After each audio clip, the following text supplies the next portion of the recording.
Welcome to Inner Earth and Nature Kingdoms. Interview with Dianne Robbins, Part 2 of 2. For over 25 years, well-known American telepathic communicator and author Dianne Robbins has been in contact with the civilizations of Inner Earth and Earth's elemental and nature kingdoms. Her transmissions connect us to beings in advanced civilizations, whale and dolphin peoples, the trees, the crystals, and the elementals. In the book Telos, Dianne mentions how the Hollow Earth people live harmoniously with animal people. They feed the tigers and the animals with organic food. It's all vegetarian. The animals are on a vegetarian diet, and therefore there's no fear in the lions or the tigers. The fear is in the meat that they're fed on, that they eat on the surface. So you can go down and play with a tiger, and they're as gentle as a cat. Dianne speaks about daily life in Telos. There are moving sidewalks inside Telos. There's waterfalls inside Telos to keep the air clean and provide oxygen. And they have what is called the tube, T-U-B-E.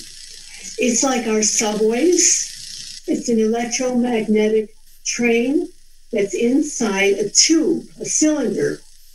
And the tube is about a few miles beneath the surface of the earth, maybe 5 miles or so. And it connects every subterranean city. It connects every main city on the surface. There are stations. And the electromagnetic train hovers about maybe 2 or 3 inches above the railroad track, and therefore can attain speeds up to 3,000 miles an hour. So it can take you from here to the other side of the planet in just a few hours. And so that's how they travel to other subterranean cities. There are over 200 subterranean cities, 1 to 5 miles beneath the Earth's surface, not just Telos inside Mount Shasta. They're very evolved. They've gained their immortality because they live in peace. And they travel back and forth just like we travel back and forth on the surface. They have hydroponic gardens. They all are in service to the city of Telos. There's no money. Everybody has a job. Every single person, even children, caring for the city. It's a joyous way of working. They're working outdoors. They're doing the same things we do. They have arts and crafts, but everything is not on a monetary basis. Everybody just contributes, and then they have what's called a distribution center.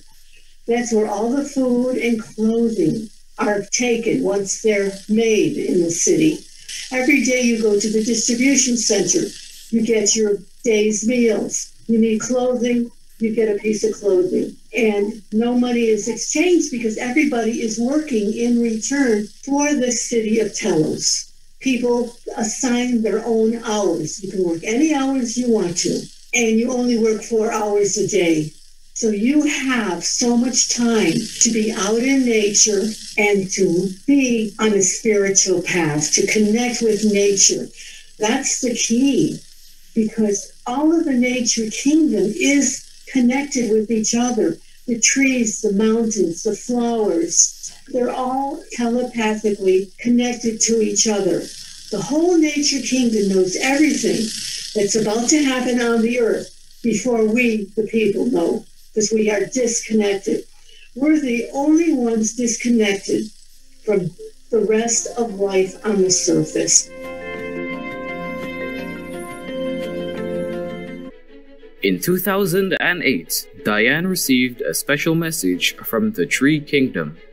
In my book, The Tree Talk, it tells how the trees are all connected. Within 2 minutes, they know everything that's going to happen on the other side of the planet or wherever it's going to happen, and they tell each other. So all of nature knows. The animals know, the flowers, the trees, but we don't know, because we disconnected.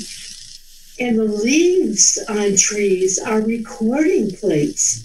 When you walk by a tree, It reads your thoughts. It knows what you're thinking, and it records your thoughts. It records what you're saying. The trees are living libraries. They ask us to talk to them, to stop, to touch them, to put our arms around them, to start connecting with them again. Once we're connected to the trees, we'll be connected to all life. Dianne speaks about the Golden Age. So, we are being told now that within 5 to 7 years of each golden age, the dark forces come in really strongly. This is about the 7th year of this golden age. It started in 2012. Now, the dark forces have come with the coronavirus, the lockdowns, vaccinations, everything to keep us in fear, to stop this 7th golden age. All the things going on in the United States government, those are the dark forces trying to stop the 7th golden age. But I will tell you something. They will not succeed this time. That's what the Ascended Masters have told us. Within a few years, they will be all removed from this planet. All the dark forces creating all the problems in the governments, in all areas, will be removed within 2 to 3 years, maybe 4. All the Ascended Masters are here. All the angels. We have so much help. But people have to call on the angels. The angels cannot help us unless we call on them out loud. They don't read our thoughts. The Ascended Masters can read our thoughts, and we have to keep asking for help. They can only come if we call us. But they're all here, and they're all ready. You've heard of the all-seeing eye of God, Cyclopeia?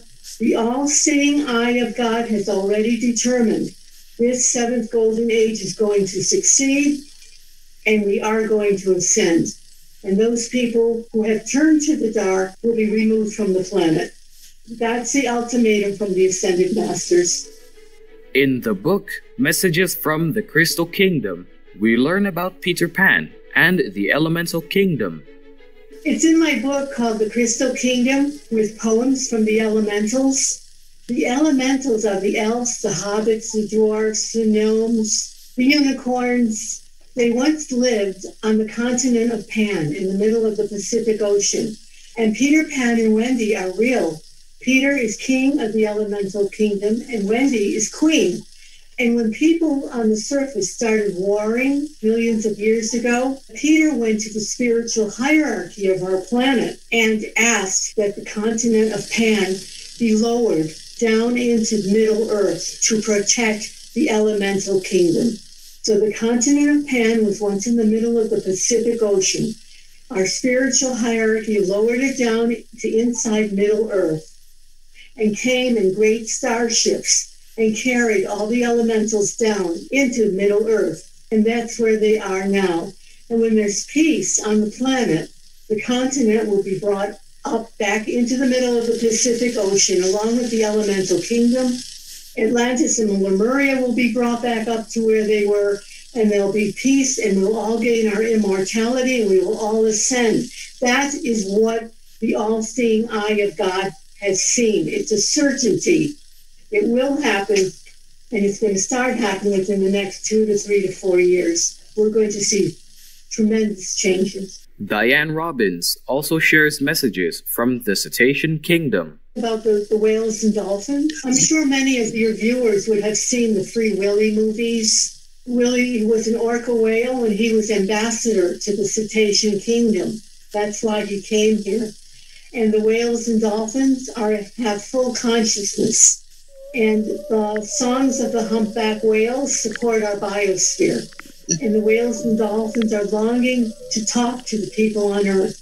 And they ask that we talk to them no matter where we are, whether we're on land or near an ocean. They can hear us, and they talk to us all the time. And they are asking to connect with us also.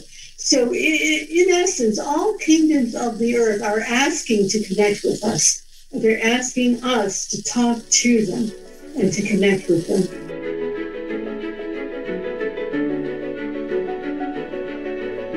Our thankfulness to Dianne Robbins for relaying these important messages. We pray that humanity hears the calls of our peaceful co-inhabitants and embraces all beings in love. For more information on Dianne Robbins' insightful work, please visit DianneRobbins.com. It doesn't matter if it's the practitioners or general Buddhist followers. If we strive to practice the teachings, love lives, and keep vegan diet, we will have great merit and will be liberated from the sufferings of the three realms. The Venerable Acharya Sonam Dorje Rinpoche, vegan. Saintly viewers, thank you for your wonderful company.